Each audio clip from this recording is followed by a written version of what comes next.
unbeknownst to the community. A synergistic inevitability was afoot. An entropic storm. A charade of sorts.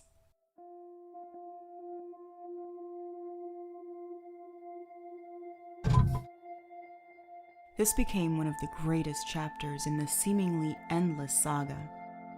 A love story that reaches in and pulls on your butthole strings. This is where funny prank calls turned into psychological insight into a man's mind. Something that was commonly referred to as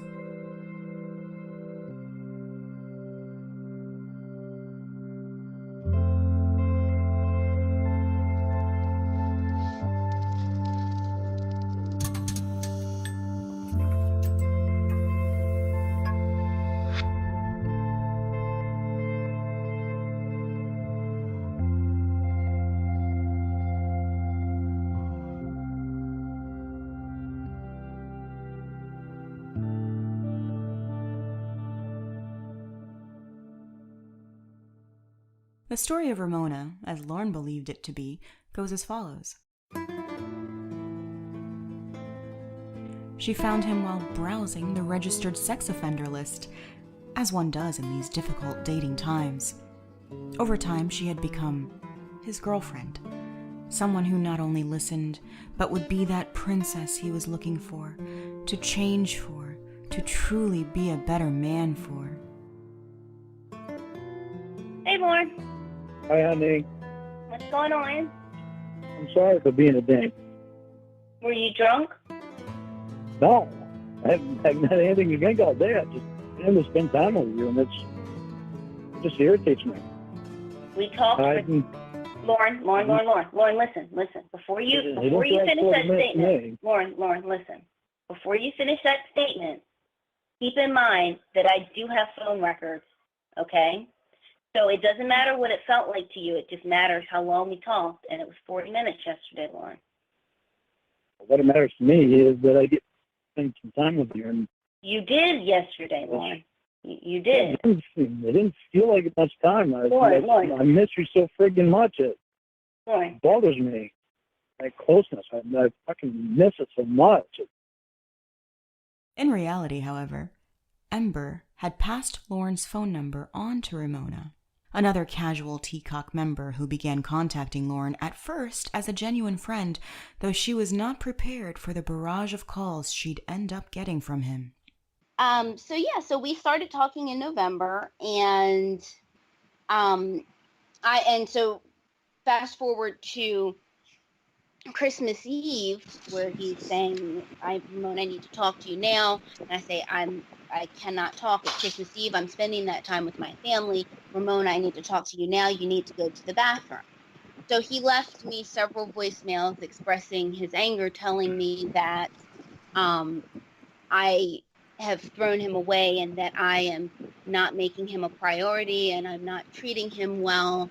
And he yelled at me for not calling him sooner. And I said, well, what is it that you have to ask? And that's when he asked me if I would marry him. I admire the guy's conviction. And then you said yes, and now what? When Ramona shared her calls with Ember, she thought they were hilarious. While Ramona was in a make-believe relationship with Lorne, Ember, aka Emma, continued to be his best friend, who was also coincidentally Ramona's friend, and Lorne did not think twice about this odd happenstance. If it weren't already crowded enough, a new character was introduced briefly, Michelle Simpson. Her story, as Lorne believed it to be, goes like this. She was looking up country music on YouTube when she bumped into a video of Lorne singing a little country karaoke. She fell back in her chair and, in complete and utter love, she began leaving comments on Lorne's YouTube videos to gain his attention. And yes, Lorne made a YouTube channel. Hello everyone. I'm making this video because I want to apologize to the community for I get a little off course of things when I was reading all the bad comments and stuff towards me, and it made me get defensive and made me want to point out things about perverted justice in NBC, and that really made me get off course because it wasn't them that made me say the things that I said and do the things that I did. This is for all the know-it-alls that think they already know everything about everything that happened in this thing that I was in. It was all a setup. It was all a show. So I'm sorry for all you know-it-all people that think you know everything about everything that has to do with that show. But that's what it was. It was a staged show. Regardless if you want to admit it or not, it's a staged show. I loved her first, I held her first, and a place in my heart will always be her. For whom did he make this channel, you may ask? For the admirers online who were talking about him, of course. Hello, everyone. But those people hate him, I hear you thinking. But Lorne said he hated those people, I also hear you thinking. Yes, all those things are true. But Lorne is still a bit lost in the sauce. Now, where were we? Oh yes, Lorne eventually began to talk to Michelle Simpson. They'd made arrangements to meet at a Circle K/Dunkin' Donuts, but Michelle never made it. She was never going to make it. The plan was simple. While Ramona pretended to be his princess, Michelle would get Lorne to cheat on Ramona while recording their phone conversations.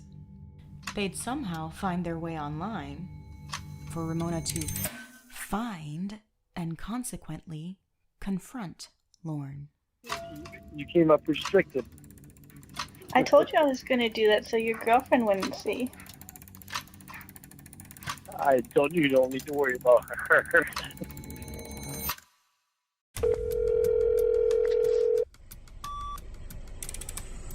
So what were you saying? I freaked out all about the doctor because he's right there.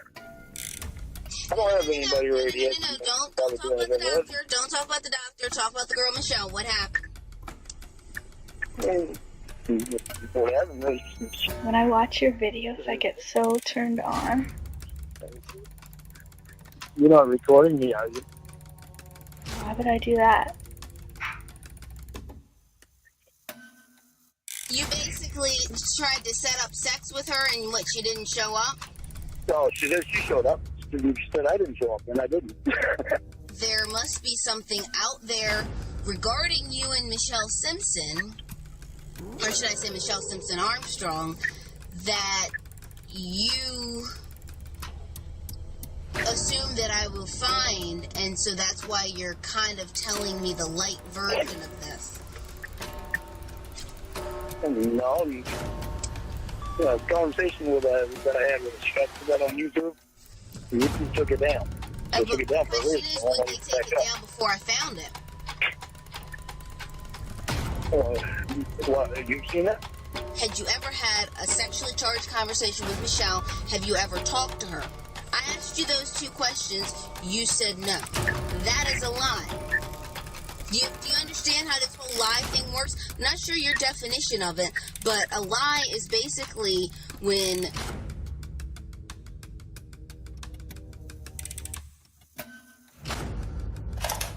I can hear you now. Hey, Hi. I'm unplugging my radio. okay. So I'm not going to meet you just at your house. I'm not meeting you just at your house. Why do you not sound like you did the other day? Hey, you lied about meeting me at the Circle K. You didn't even show up. You know how hurt I was? No. You lied about that shit. No. You told me you were at the You told me you were at the Dunkin' Donuts across the road. You don't think I don't know that? This is done. This is done. No. You're fucking lying and I know it. You're a liar. Bye. Great. I'm gonna come in a little later and ask my questions, but AJ's gonna go first, and I think it would be best if you told him just from the start, and we ask everybody to do this, to introduce themselves, and by themselves, I mean whatever you prefer to go by, and just talk about your history in the community and things that you've witnessed and been a part of. All right. I'm Yapyap. And it was through his comment section on YouTube that he wanted me to start private messaging him. And then through the private messaging, he wanted me to email him and gave me his email address. And then through there, he gave me his phone number. So that's how we first came in contact. And I just wanted to contact him mainly because all these other women he was talking to were getting dick pictures. And I was just extremely jealous. And I wanted one of my very own. So would you say he meant or not meant to do it? Lorne didn't even mean to do it. He was going to turn around. He was going to go home and eat some mac and cheese. But he just showed up at the house. I don't know what happened. He doesn't know what happened. But he didn't mean to do it. Of course he meant to do it. Of course he did. I think he never even meant to do it. I am in the team of he never even meant to. I mean, shit, of course he meant to do it. I mean, like the grooming was next level on that. It was a very well thought out situation. What happened was I didn't tell anybody I created the Michelle Simpson YouTube, and I was flirting with him, and everybody else was like wondering who this person was.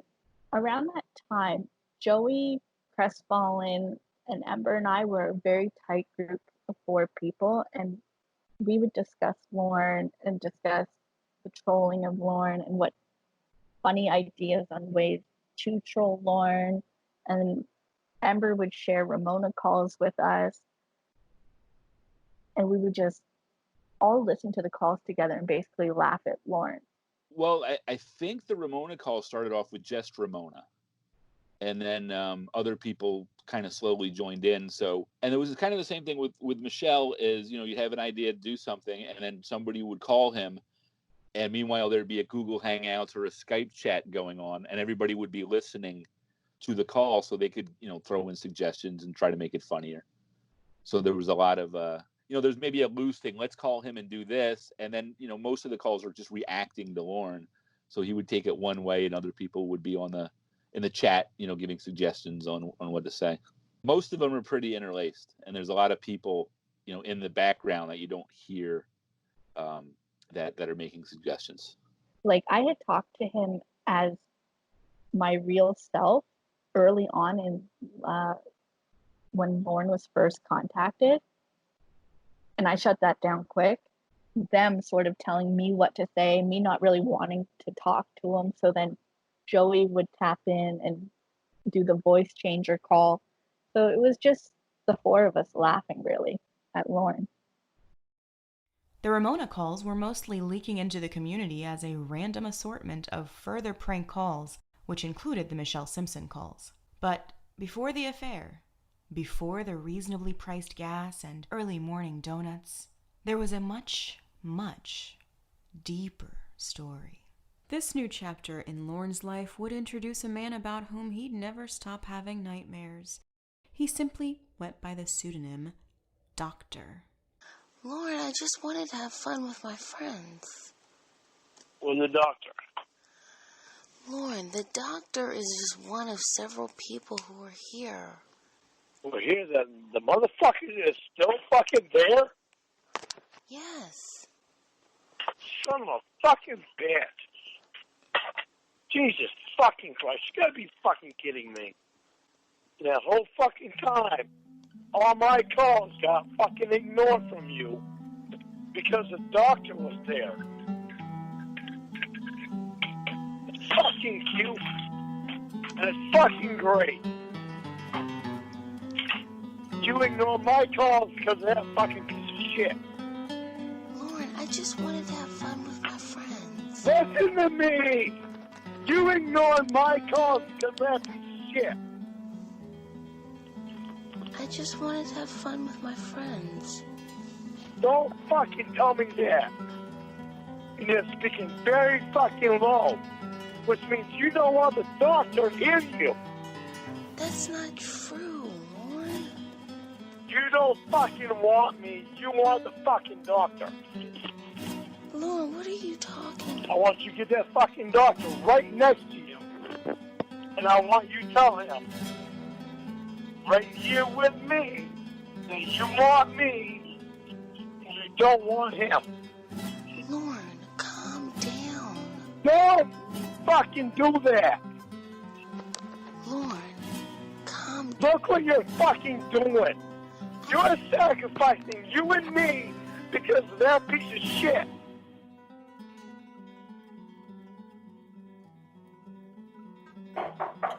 Okay, hold on. I gotta get that. Okay. Let me see who it is. He has a key. Yeah. Who is it? Why are they knocking so hard? I'll give you a hint. His name rhymes with Copter. Oh, it's fucking Tucker. Well, it's that fucking nice. Hey! Hey, Lorne, give me 10 minutes. I'm gonna call you back, okay? No. Lorne. No. He has to speak to me.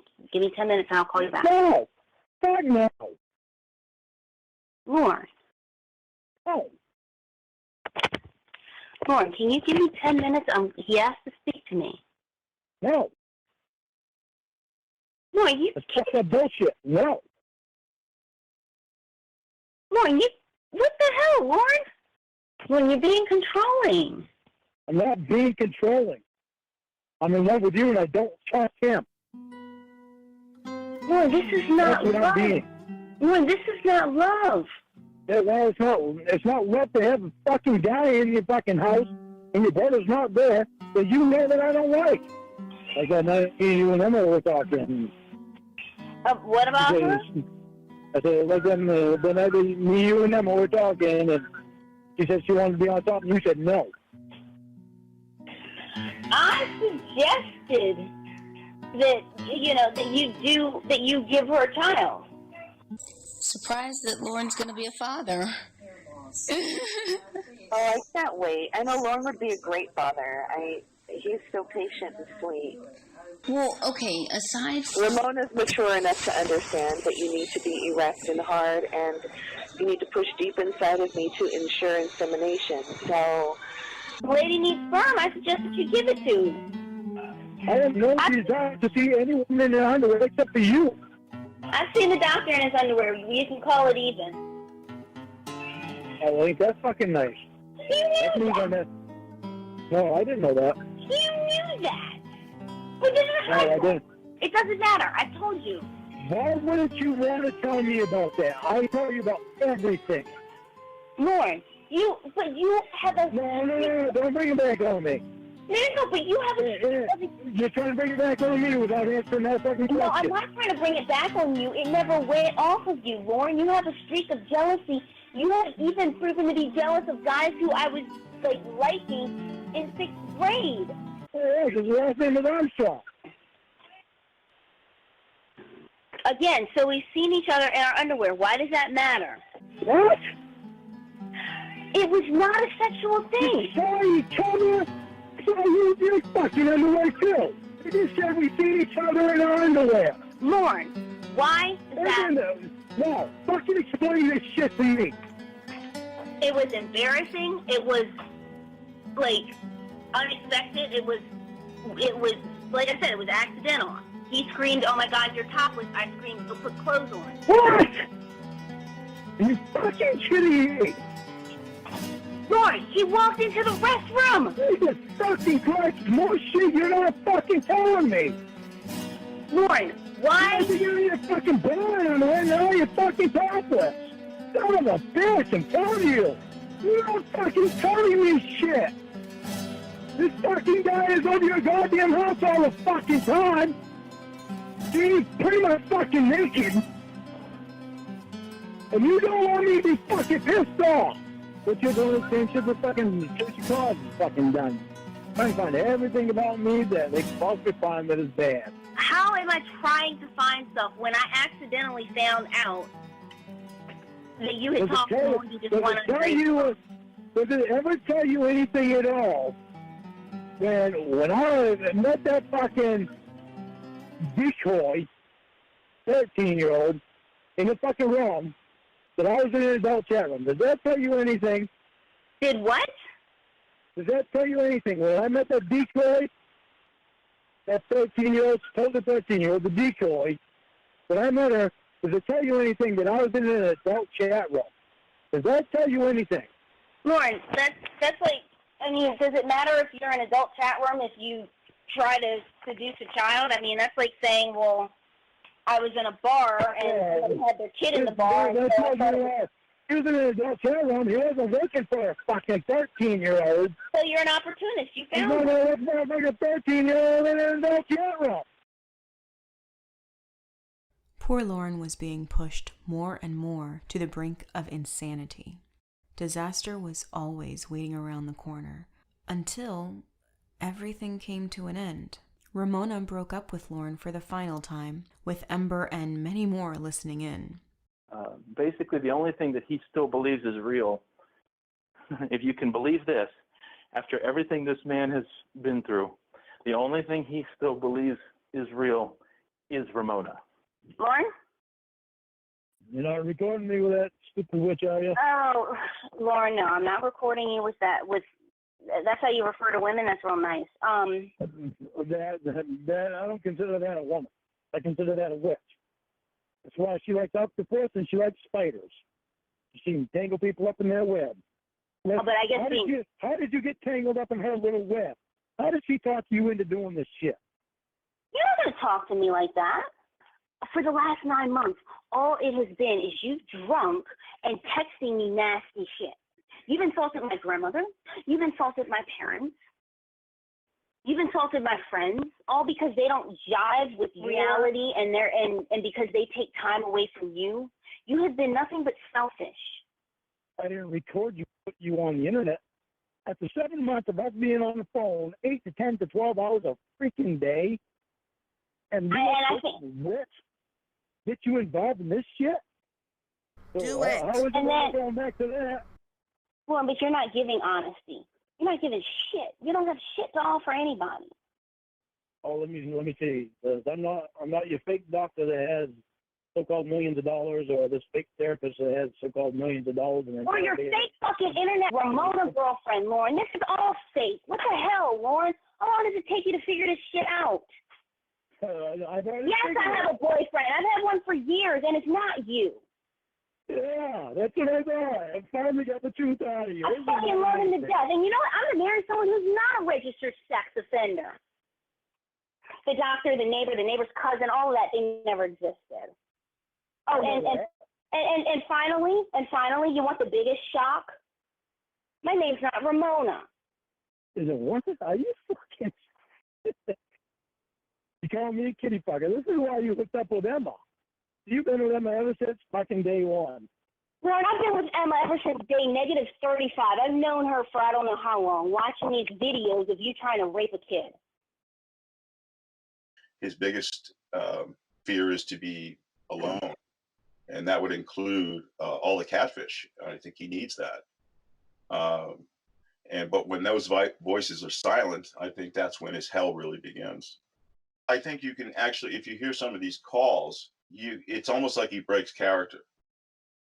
You know, he's sick of this. I'm sick of all the internet people and all the, it's almost like, oh, he's got a realization. But also consider the fact that everyone in his real world life is telling him this, including the people who are in charge of him over probation, who are showing him things on the internet, he's listening to these things, and he's refusing to believe that. Now, you can't say that any reasonable person wouldn't think it's fake, but we're not sure if Lorne's a reasonable person. So, but at the same time, I think what it really comes down to is that a choice that he's making. Because again, I think at the end of the day, if he doesn't have this, I think his overwhelming loneliness will finally settle in. Hello, everyone. I just have a little message here. I actually have something that I want to read to everyone. You attempted to kidnap and rape a 13-year-old, and you are selling autographed shirts of yourself. You spent 5 years in prison, and now you put on bare basic cooking shows and get catfished over and over again by women you think want to be your girlfriend. Most of the people who are leaving comments to you are using your own quotes from your chat log because they think you're a joke. I'm not trying to be mean to you at all. I actually want to warn you that there are several people who are going to go at you over and over again. You keep thinking that these women who contact you want to meet you or want to be your girlfriend, and they are all fake and they are all working together and know about one another. Driving out to meet someone, it's all fake. Don't accept the phone calls anymore. Remove your channel and move on with your life. What is going on here is not healthy. Should I be taking this person's advice and shutting down my YouTube channel, or do you guys like what I'm doing with the show and with my music and with the exercises and being able to communicate with everyone, or am I really just a joke to everybody?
The relationship between Emma and Lorne teetered between best friends and enemies. The TCaP website was eventually shut down, so a new hub needed to be made for all things Lorne. Enter Temple of TCaP. The Temple of TCaP's subsection about Lorne is filled with every significant event in his life, not just related to the sting. One such personal and crucial blast from his past was hand-delivered, so to speak. The reason Lorne was in Nashville in the first place, as he'd moved there a month prior to the sting.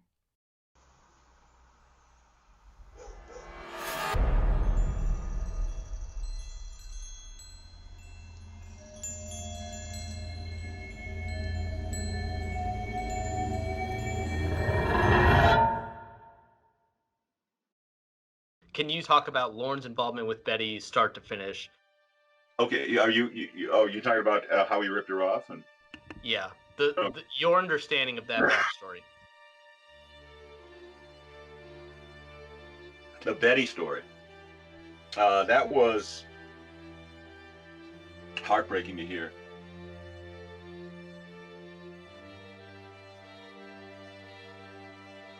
Betty is a wonderful woman. She lives in...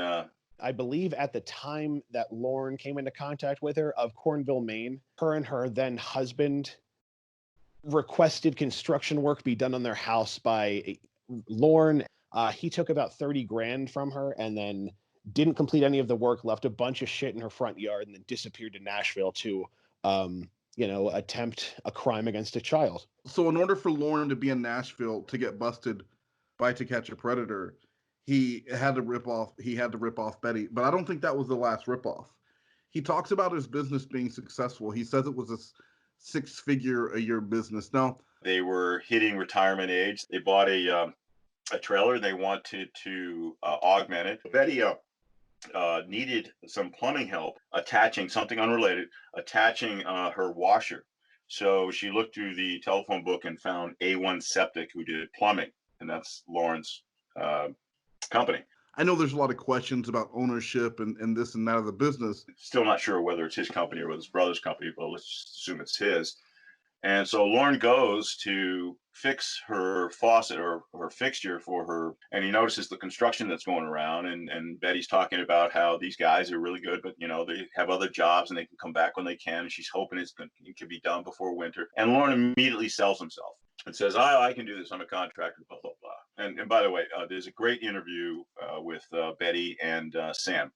But on a couple of occasions, when we told a couple of people in the area who was working on our house, well, first he rolled his eyes. That was a giveaway. Mm-hmm. And then he kind of went, which was another giveaway. And then he said, well, just watch them. I sent you a picture of what they actually did. Now you have to remember that you can't see the subfloor, but there's some structure. It looks like there's 1, 2, 3, 4, maybe about six pieces of wood that were put up from December 7th, 2006 to December 29th, 2006. It was going to cost us $60,000. He wanted half up front. That's business. Right. That does happen. Right. That's not unusual. But then he wanted another $10,000. And I said, no. What did you do with the money that you already had? Well, I paid my workers, but they didn't do anything. They started coming less and less frequently. As a matter of fact, they started coming later in the day, later in the morning, and then leaving earlier in the afternoon. And those days started getting shorter and shorter and shorter. And there was really no progress on it. Of course, Betty kept asking what's going on. There was no phone calls. There was no returns. And Betty had filed with the Attorney General's office, and they had submitted that stuff to civil mediation to see if they can get him to voluntarily pay. Betty agrees to lop off $10,000 on the $30,000 debt, and Lorne agrees to pay $20,000 and doesn't pay her anything. So things start to get hot, and I think that's when he left. But he claims that it was a six-figure business. If there was a judgment for $20,000 against him, why would he pack up shop and leave? You would figure he would be able to continue running his business to make the money to pay her back. The only way that wouldn't happen is if he already had such a bad reputation in town because he had ripped off others. On the 4th, they came in at 9:18, 11:30 to 12:30 took lunch, and then they left at 2:30 because Tony needed some work done on his car. Then they never came back. So you've just described the last work day they ever put in at your property. Am I right? Yep. And then on the 5th, Eric had the heart attack. Mm-hmm. Now, I can't say that he killed him, but I can't say that he didn't contribute to the stress that he was holding in, keeping inside. Because by this point in time, we now know that they're worthless, all three of them. Yeah. We had all this stuff come together, the popularity of the Sunday stream with the new calls, and it was just a perfect opportunity to do this fundraiser and to come up with this content dump where all the proceeds would go to Betty. Ember came to me in 2019, and I played the first call, and people absolutely loved it. It was a Tiffany Lockheart call, just how great Tiffany was in this, that people wanted to hear more. If they can donate to Betty and have all this great entertainment, it was like a win-win for everybody. So yeah, she approached me in, I think it was January of 2019, and I went on with Wine Lover, and we played one of the new calls that nobody had heard before from this new saga that nobody really knew about.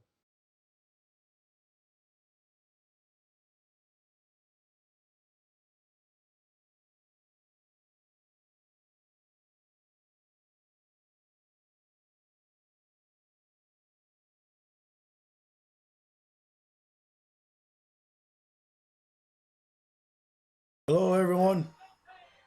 Let's bring up a video of another payment to Betty of $20.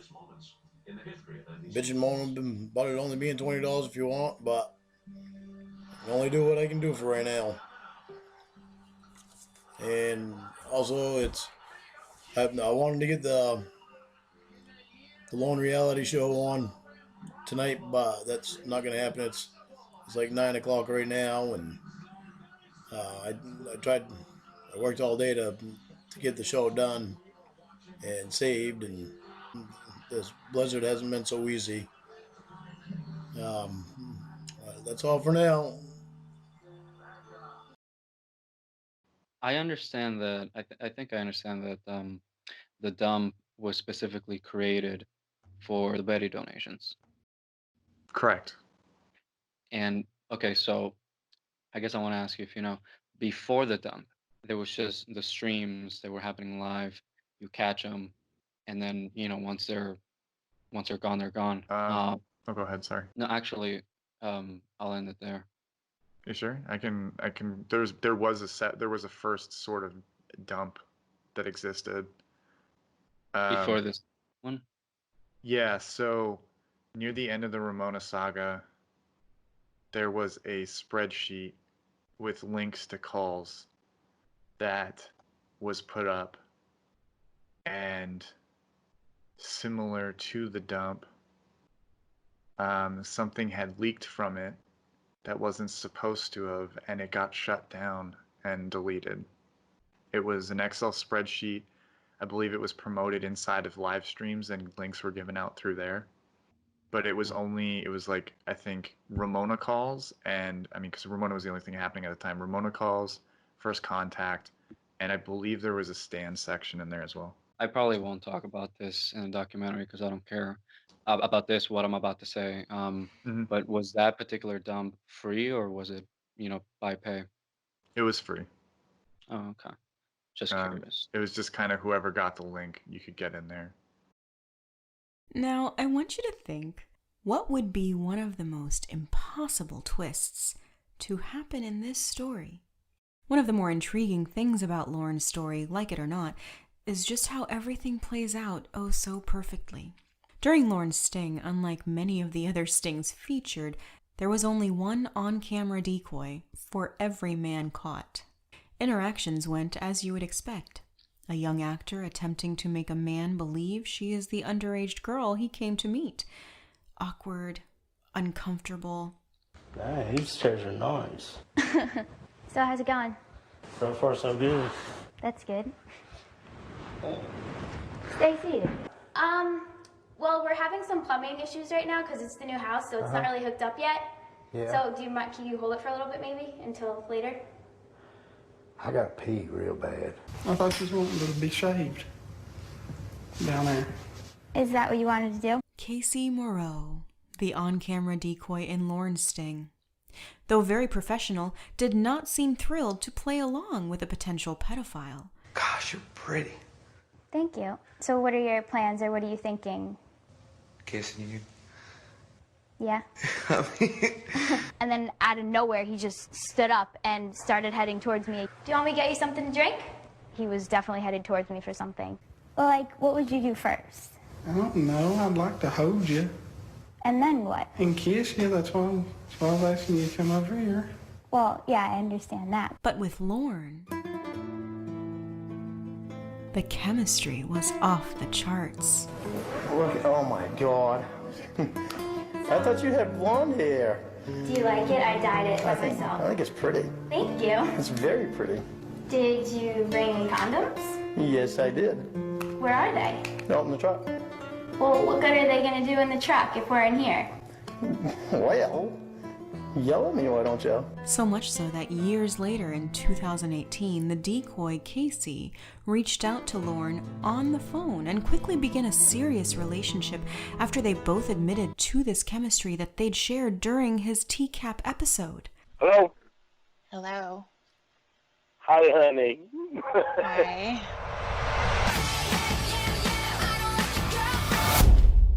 Don't be getting all mad at me and saying that I'm mad and all that. I'm irritated that you texted Emma 49 times, and all I got was I'm farting. Send me something else. Let's talk business. Huh? I said let's talk business. You want to get me fired? You want to fuck me, don't you? Yeah. Go get a condom and jerk off into it. Just go. I'm going. Huh? Are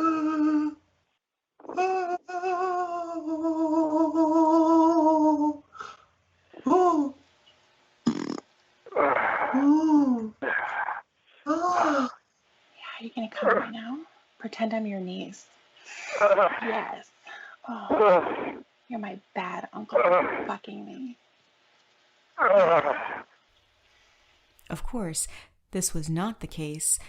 Not exactly, because Casey was portrayed by 2 members of TCaP playing the part.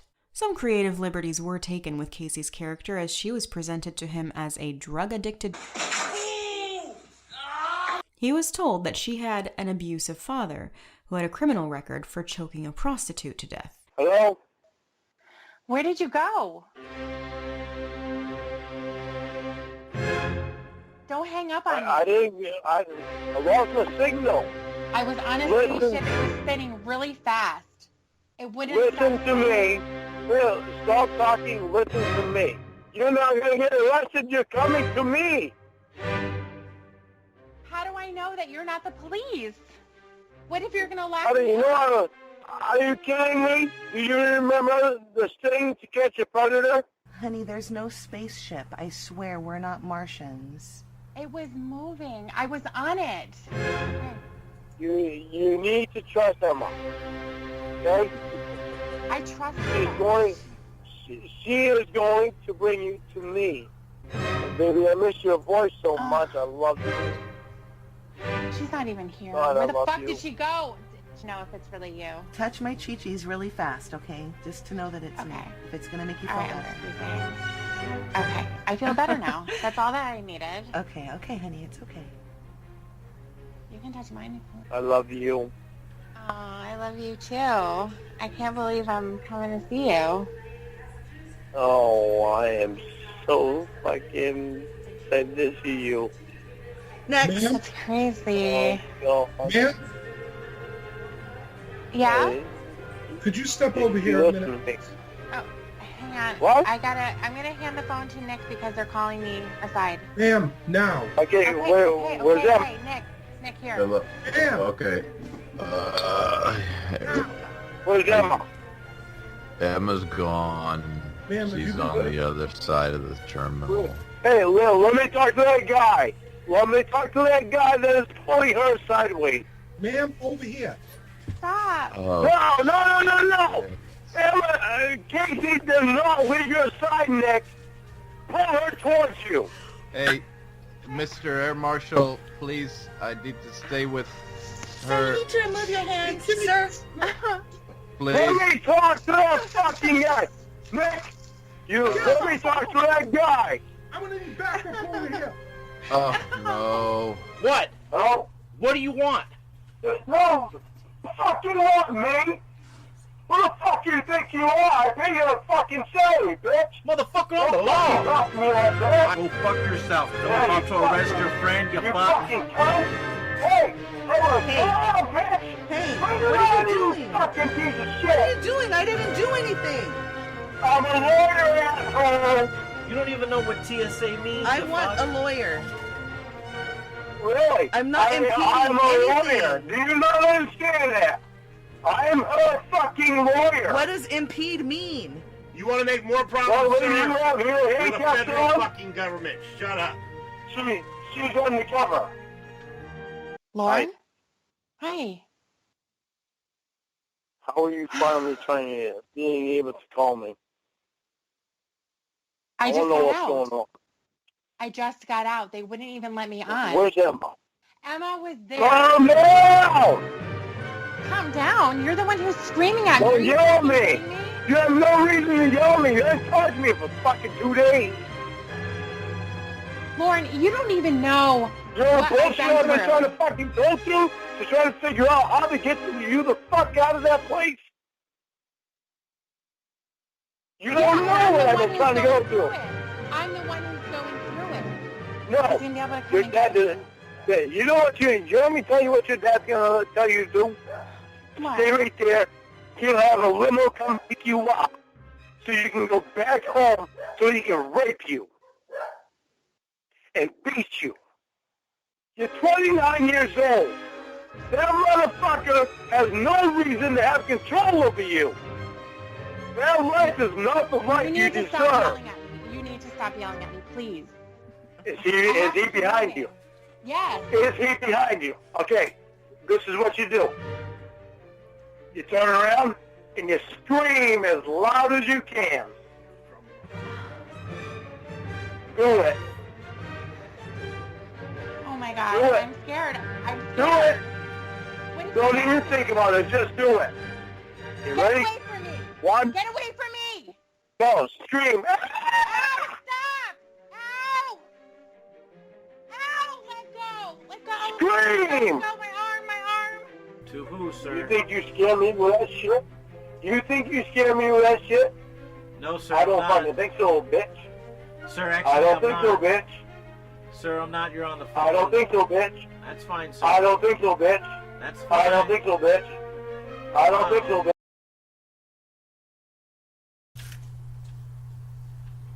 I can't believe the steps that we need to fucking go through just fucking be able to do this shit. I mean, I've never had a problem going. We've never had a fucking problem going through so much fucking shit just to fucking be able to know shit. That's what happens when you involve drugs in your shit. When it comes to what he knows about the women who are catfishing him, I don't know that he's completely clueless. Like, there's no way he's completely clueless. There has to be at least an inkling in the back of his mind that says, like, there's no way these people are real. Like, when something like the TSA call happens, you have to assume that he's at least aware that what's going on is so absurd. Like, he has to at least be somewhat grounded in reality. At least in my mind. Maybe it's just not the case. Maybe he's completely clueless. And even if he knows everything that's going on, he is at the very least willfully choosing to ignore it. Science historian James Burke once said, "You can only know where you're going if you know where you've been." Even though he was referring to life on a philosophical level, the same can be said about the evolution of the influential platforms we've adopted the past 2 decades. Because if we take a hard pause right now and reflect on how far we've come on a digital level, where would we be without MSN, ICQ, Reddit, Napster, or MySpace? There was a segment in court that he said something where I was laughed like I've never laughed in my entire life and nearly had to leave the courtroom because of his crazy antics. It was the "I just want to do my cooking show" comment. It was worth the trip just to hear that. It was crying when he said it. And it was just so... The thing that made it funny was it highlighted a total lack of awareness of YouTube, of his fame or infamy, about the judicial system, about himself, about everything. It highlighted how silly he really is. And that's what made it so funny.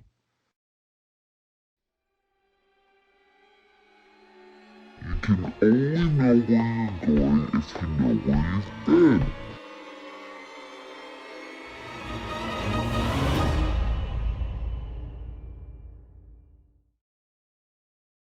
Casey was a blend of everything that came before, creating a love interest that Lorne would interact with, push his buttons with jealousy, and make the story so ludicrous that it would almost beg for Lorne to realize the sheer ridiculousness. Casey's character is a fundamental turning point in this story. Up to now, we've presented to you a buffet of happenings that should be impossible for anyone with half a mind to fall for. But this? To believe that the woman who played a critical role in putting him away for trying to seduce a 13-year-old genuinely reached out to him after all this time? That's where you kind of get into the whole pornography aspect of what goes behind in the whole set of what is the troll to Lorne, the information that he's given to kind of set things in motion, the people and the personalities behind it, of just shits and giggles, and or are they actually trying to do something with this?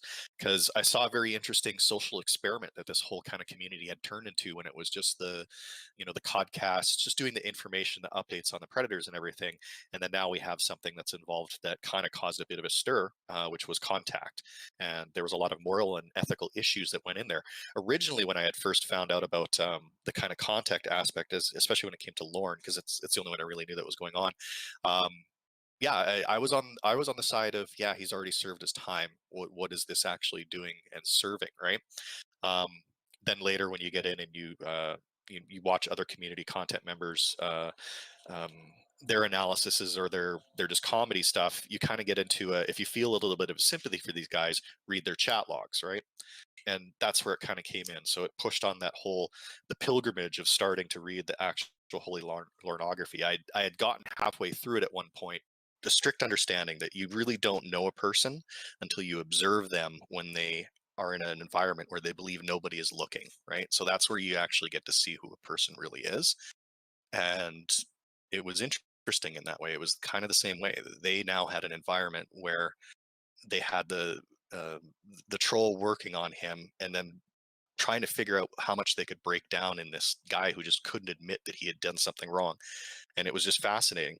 Lorne is frustrating to talk to say the least. He is very abusive, especially when he's drinking.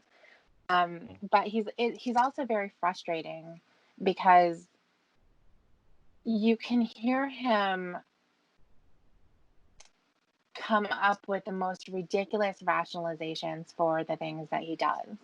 With him starting a YouTube channel, making videos coming at the community, saying, okay, I'm going to tell you, I'm going to get the chat log as well. I'm going to show you where I said no. For some reason, people have been wanting to know the recipe for my weak coffee. Well, I'm going to give it to you right now. It's because I like the taste of it. And all night long rips, I like the taste of it. Don't want to criticize, don't like my coffee, and think of all kinds of stupid things to say that some of you do really think of some really dumb things to say about some really dumb things. So I'll clear something else up for you too. I will get my chat log together and I will show you the places that I said no in that chat log. Then argue with me about it. But then he turns around and makes another video and says, actually, I don't need to prove anything to you. All I'm going to say is I've served my time and I'm no longer going to discuss anything about my case. I told everyone that I would find places where I said no in the conversation. And I found the first place, but after I found the first place where I was saying no, I couldn't go any further because I was disgusted by the conversation. He tells this ridiculous story about the downfall of his life. This example is one of the things that had happened to me that made it so I couldn't, well, that was part of why I couldn't think straight. This example is probably one of the most disgusting to me. One of my siblings needed some work done on the house, and so I had a septic business at the time, and I was making good money, and did $700 worth of work on their house, and if they want to give me a Christmas present back, then they can give me make me some macaroni and cheese. And I did the same for another sibling. Went up to their house, and if they want to give me a Christmas present back, they can make me some deviled eggs. And then another sibling I gave $425 to for heating oil, and told them that if they want to give me it was a Christmas present, if they want to give me a Christmas present back, they can make me some of their homemade meatballs. I never saw the meatballs. I never saw the deviled eggs. To this day, I've never seen the macaroni and cheese. Mm-hmm. What happened here towards the end of Casey is Casey got an infection. Well, first, remember we tried to make Lorne believed Casey was really fat. And I do. They made pictures with Casey, really Casey, through like the fat filter. Yeah. And they looked real. Like it really looked like Casey was like 400 pounds. Like it really looked real. Mm-hmm. And Lorne immediately was like, "No, that's a Photoshop." How did he know that? How does he know that? Yeah. He didn't buy it for a second. He said, "You're just fucking with me. That's Photoshop." Yeah. He never bought it. He buys like the fake like high Lorne picture, but like anything that makes her less attractive, he's not gonna fall for. No, definitely not. But Casey was masturbating so much with Lorne that she developed an infection and got like a blood infection of her. Yahoo Police and Yapyap and Ember had an argument. And what happened was, after that argument, which was about a month before the end of the Casey thing, the group kind of split into. There was a group without me and Yapyap because I sided with her. Yeah. And then there was everybody else. And then there was the whole group. And then he was also talking to Ramona at the same time separately. Oh, no shit. I didn't even know he was... He was talking to Ramona. And Ramona wasn't sharing her calls, if she was even recording them. Okay. So Ember wanted to do some pruning of her group, which was, her choice. It's her group. But instead of just saying, listen, we're going to move on, she made up an elaborate plan. Mm-hmm. And that plan was that people were fucking with Lorne. So she told Lorne that Casey was fake, was I think a mental patient, and to cut ties with Paul and with Ramona because they were all in on it. It wasn't supposed to go on. It wasn't supposed to go on that long. Right, because we were trying to think of ways to kill Casey and then have what would happen next. Okay. Casey was on her way out from her blood infection. I think that she was talking as Ember. So this is when Casey transitioned into Winnie. Right. Okay. Yeah. So, it was Ember who told Lorne because she was in the hospital at that time, and Ember saw her ID. Okay. As Winifred Pollard. Lorne finds out that Casey is not Casey. Lorne is not that dumb. Eventually, everything comes out in the light. It was communicated to Lorne that the woman pretending to be Casey is a woman by the name of Winnie.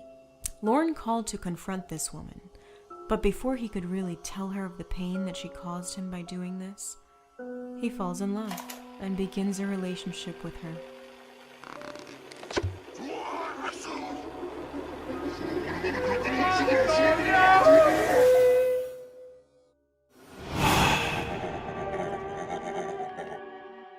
Why are you yelling at me?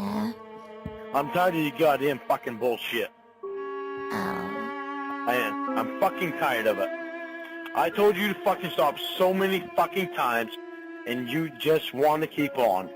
I didn't say anything. You might think it's a fucking joke. It's not a fucking joke! Shut the fuck up about Dan!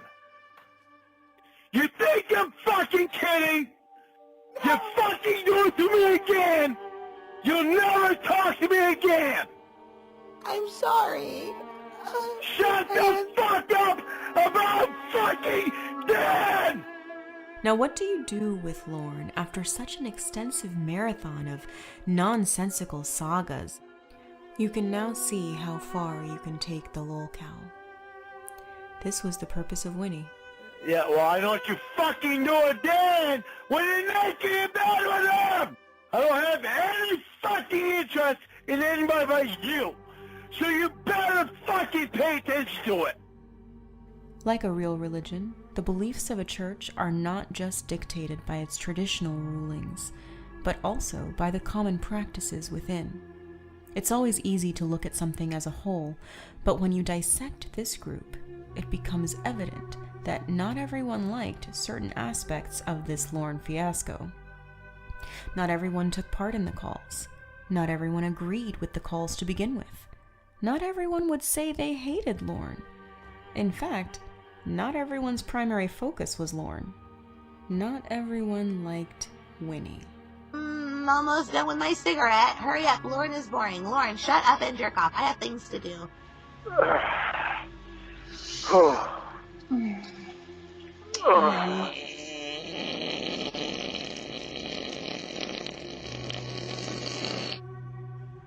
That's definitely my girl. Coming. Hello? Yeah, baby. Come for me and Dan. What the fuck? Baby, what the fuck? Here I am having phone sex with you and you call fucking Dan. Right at the end. That's what you get. Winnie's calls contained everything that had already been done to Lorne, with the gauge cranked up to 13. There were 2 calls in particular we'd like to single out. They were the least shared calls, and they had their reasons. They're rather haunting. This is the peak. The evening is young. The ducks are flocking. Winnie and Lorne are having the phone sex. A little here, a little there. But this particular call was different, because when you listen to it, supposedly Lorne is having phone foreplay with Winnie as... Koala, you really have your pussy.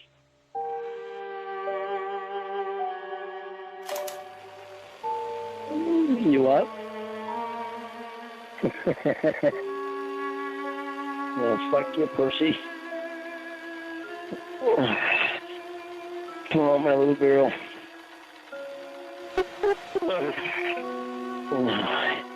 Yeah, I'm popping your cherry, honey. Come on, Kayla Marie. I'm fucking your 13-year-old pussy, baby. Winnie is Lorne's foil. Like she exists to bring out the worst in Lorne in any given situation, and she succeeds with flying colors every single time, and he's always none the wiser. He always just thinks like, eventually she'll stop doing it. But she is another one of his catfish girlfriend, also played by Emma, just doing a slight variation on her voice, and again, Lorne being none the wiser. But she just, plays to all of his insecurities and pushes him to his absolute limits during every conversation. If Lorne would stop and say, I did one of the most horrible things anyone could do. I will never be able to make up for that, but I'm going to work to make myself better. And stop trying to sell t-shirts and sell books and get on the internet. People would leave him alone.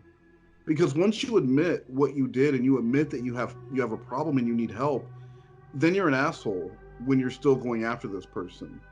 But as long as Lorne continues to act like he wasn't in the wrong and it was Xavier and Chris Hansen and Dateline and all these things and people conspiring against him, people are going to enjoy trolling him because he makes it so easy and inviting. Allowing people to feel comfortable about having the discussion. The main points are going to be that we're going to be talking about something that's a little bit rough, right? We're not trying to go into a whole Joran, expose a community member, witch hunt people, blah, blah, blah, blah. We're going to talk about the elephant in the room that even the community members have been talking about in quiet to themselves. And I wouldn't say picking sides, but sitting on the fence is still there, right? Because it always comes into the fear of what side you're on. Well, we're trying to show that there isn't actually a side. We want to actually have a discussion about the behavior and the actions, regardless of the people.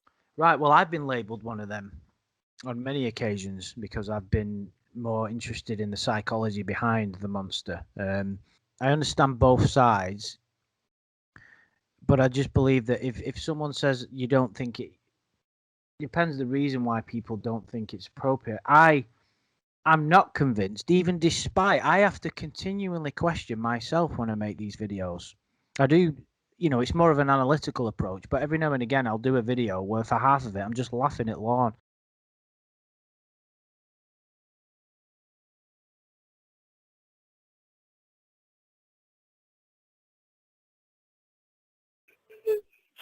I'm so sorry this happened. Okay, take her away now. I can't stand to look at her dead. This isn't the end, y'all. It's a new beginning. I gotta try to straighten myself out. Why am I on speaker? The minister just announced that you would like to say a few words. No, let him continue with the service.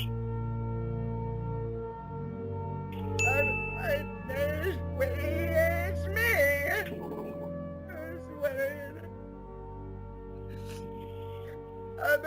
I thought everyone I was special and not like retarded or anything.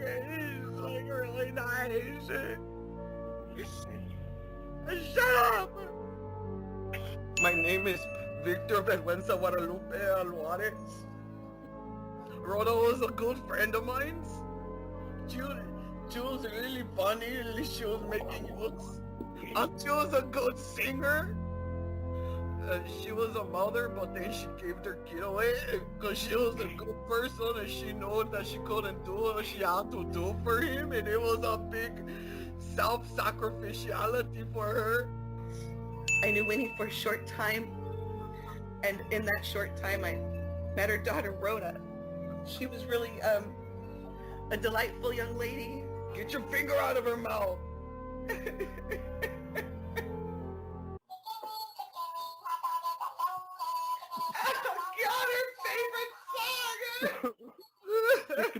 Chicken wing, hot dog and bologna. Hot dog and bologna.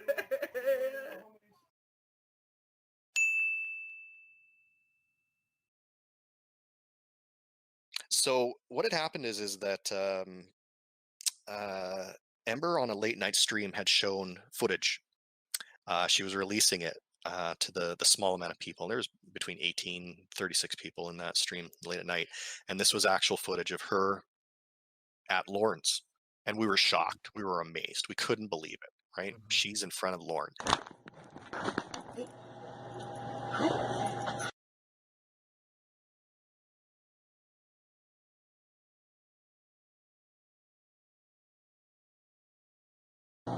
Hello? Hello? Hi! Hi, We're baby. here.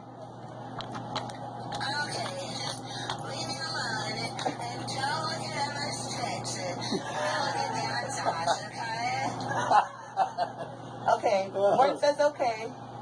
Shut up. Wear your shirt. I bought it for you.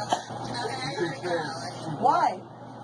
I need to go to church with the Mexican lady. She's God. Okay. All right. I love you, baby. All right, bye. There's a part of her that's just so endearing. Like, I just want to give her a hug and tell her everything will be okay, but then she'll like go Mexican bitch. Yes. I'm like, I'm not even. She sounds just fucking like her. Yeah. She'll be way back fucking bitch. Yeah.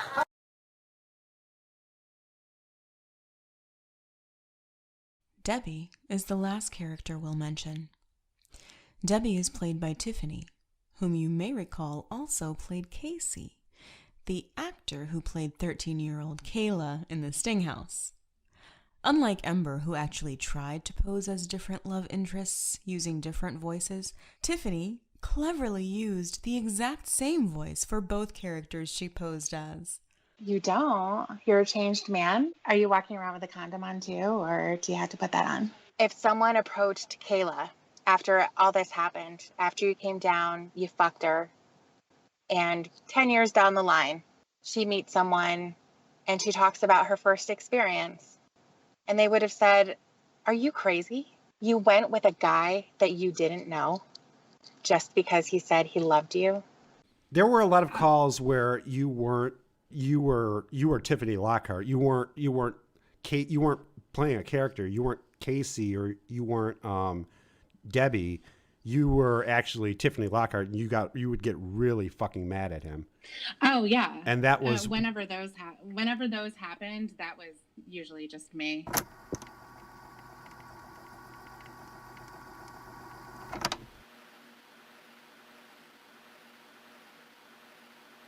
Hi. ASL, please. Hi, 13 female Kentucky. Wow, you're just a young one, huh? Rose, a little cutie too. nobody would talk to you, sweetheart. You can talk to me. I'm a good guy. Have you ever, Christ. Have you ever seen a boy's penis? Okay, the only way for you to really have an idea of what it's like about having sex with a boy is to, are you ready for this? Yeah.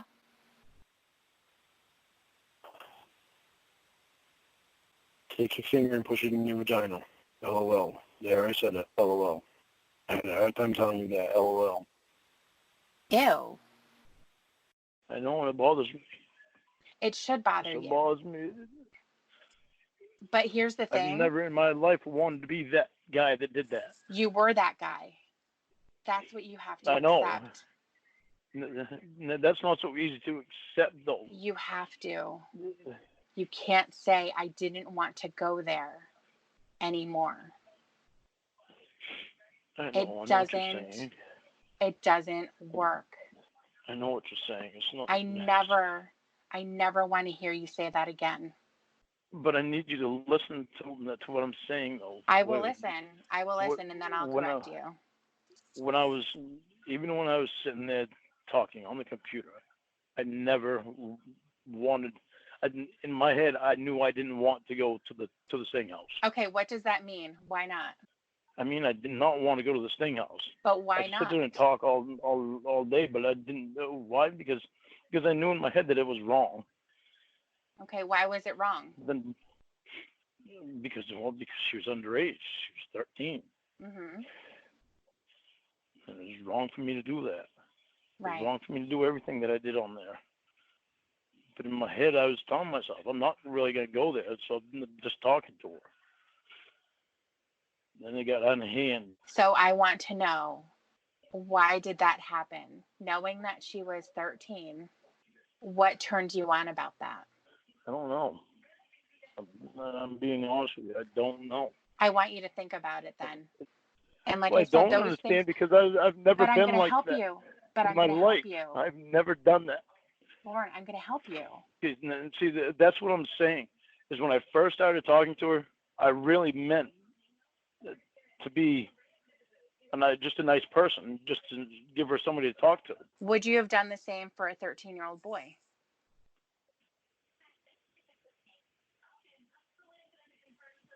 I don't know. Maybe I wouldn't have. Why not? Because it was a boy. Okay. And you're not attracted to boys. Right. Okay. So that sort of chips away at the I wanted to be a nice guy story. Yeah, because I was... Okay. So change your answer a little bit and not say, evidently it turned me on. Because when you say that, it makes as if you're confused and you still don't understand. The answer really is, it turned me on. You know, this is so hard for me to talk about. I understand. I understand that it's really hard for you. Because you know what it means. You know what it's saying about you. That I had bad intentions from the beginning. What were the bad intentions? The thought of having sex with an underage girl that was a virgin. Okay. And what was exciting about that for you? Oh, God, that is fucking hard to talk about. I know.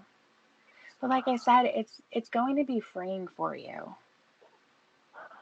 It's something that it has to happen, Lorne.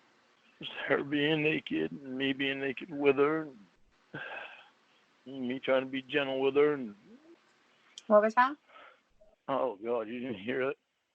I didn't hear the very last part. You said being gentle with her. What else did you trying say? To be good, and trying to be good for her. What do you mean good for her? I mean, being gentle with her. Okay. And what else attracted you to her? Her hair. What, like her blonde hair, you mean? Yeah.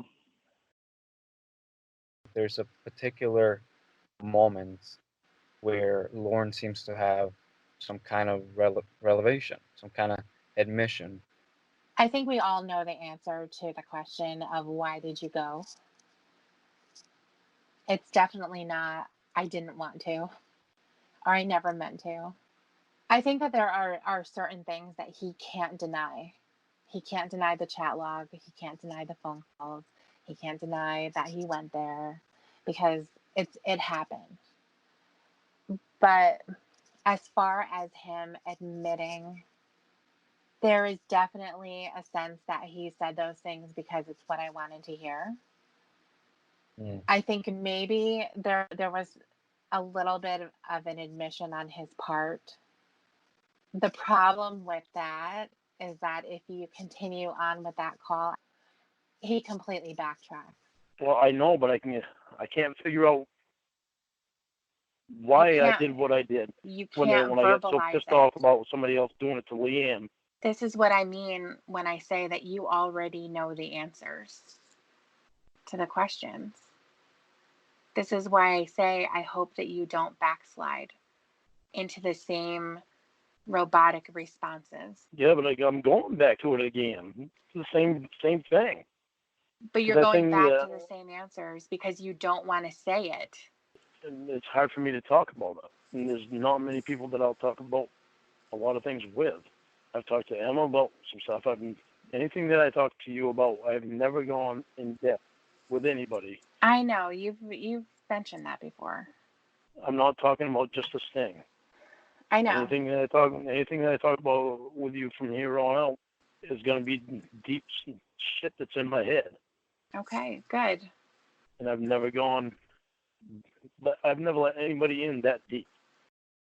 If you had the ability to help Lorne in any way, would you? Help how? Emotionally, mentally, financially, be a friend for him, or just offer something of your services and time to him. Would you bother? To make him a better person. No, because anytime I've tried helping people in the past year, like Vince or the girl who accused me of trafficking, it has not worked out for me. So I wouldn't help anyone out who I wasn't 100% convinced that they wanted the help and they were going to put that help into action. And I don't think Lorne is that person. Well, first of all, I'm always up for a challenge, I guess. But he's a human being, you know, and you know, I don't, you know, despite what I say about justice and everything else and wanting him incarcerated, I don't want to see him harmed, and I certainly don't want to see him harm anybody. But if I could,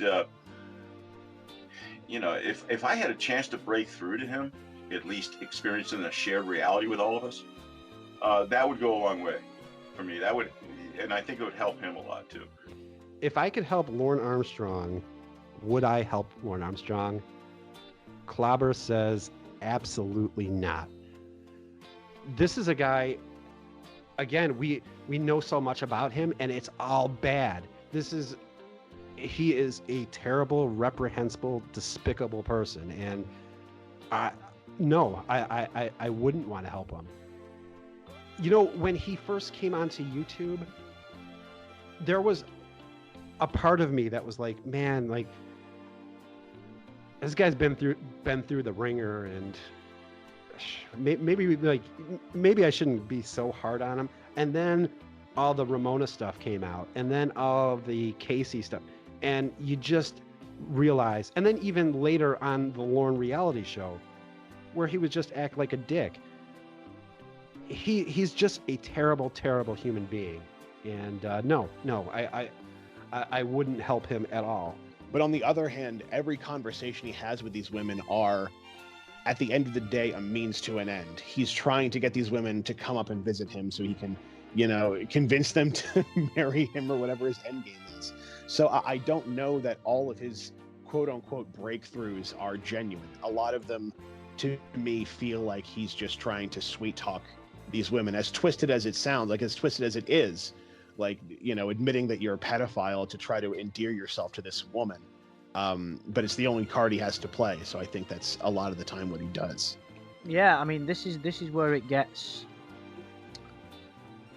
potentially controversial, is that I feel sorry for Lorne, the child, because he had a very difficult upbringing. you know, the youngest of 6 siblings, I believe. And his mother was struggling to raise them without father, the main father that had left. He was maybe neglected and didn't do well at school, and struggled. There's obviously developmental issues psychologically. We'll never know the full details, but I felt sorry for him. If I could help Lorne, would I help him? I would say yes, but it's impossible. He's unhelpable. He won't help himself, and people that don't want to help themselves can't be helped. So watching the Dateline series was really interesting because you really did see pretty much all walks of life in there. This type of problem wasn't just in the big city.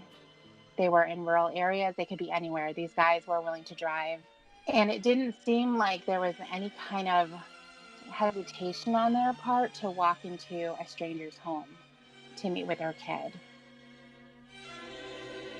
At last,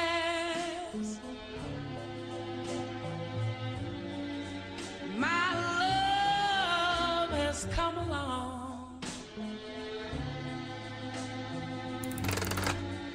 My lonely days are over, and life is like a song. Oh yeah, yeah, at last the skies above are blue.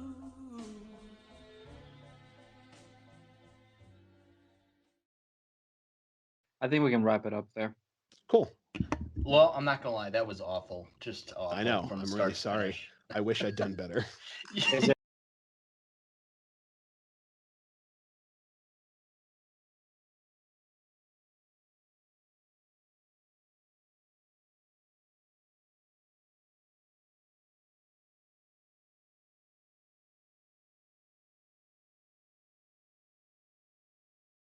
Right. Really what it was that video of Lorne. It was like a chat room. Every day you'd go check the comments, like how somebody would check, you know, if you're a commenter on a blog, then you have friends where you give opinions and you log in every day. People did that, but it was with the same stupid Lorne video, and we would all make stupid jokes. And one day somebody jokingly suggested was supporting Lorne. I don't remember what the hell he said, but somebody said, if you love him, why don't you worship him? And somebody said Church of Cawd, and that's kind of how that started. So we all started commenting, you know, our Lorne and Savior. Then Pastor Louise Gingrich created an offshoot of Latter-day Saints. And as Latter-day Lornographer leader, I guess, on Facebook, she was able to snatch up the Church of Cawd name and asked me, after seeing one of my stupid videos, if I could record more church parodies for Lorne. Yeah. Oh, sure. Yeah. Winnie comes out all the time. It's very strange. Yes. Hi, AJ. I heard you were a man. As far as you, there's no way in fucking hell that you are going to tell me that I have not talked to you before. Because your voice is way too distinct, and I know goddamn well I've talked to you before. No, it So isn't. if you want to try to, you want to try to fuck somebody over and fucking make them think that they're fucking, you know, hearing things and all that bullshit. It was I'm not not a Winnie's voice. lesbian. You're obviously It was crazy. not Winnie's voice. It was not Do Winnie's voice playing Casey do Morrow. I need It was not Casey Winnie's voice Morrow? playing Casey Morrow. It was yours.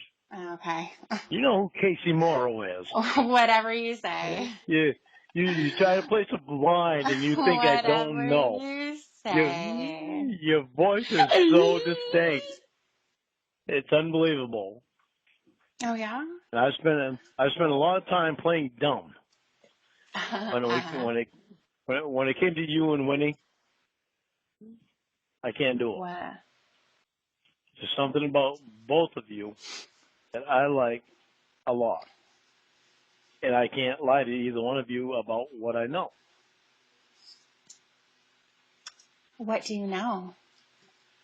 What is this that you That- know? That she cannot do your voice. It was not her, and you were one of them that I was talking to when you were playing Casey Morrow. No. I have better things to do.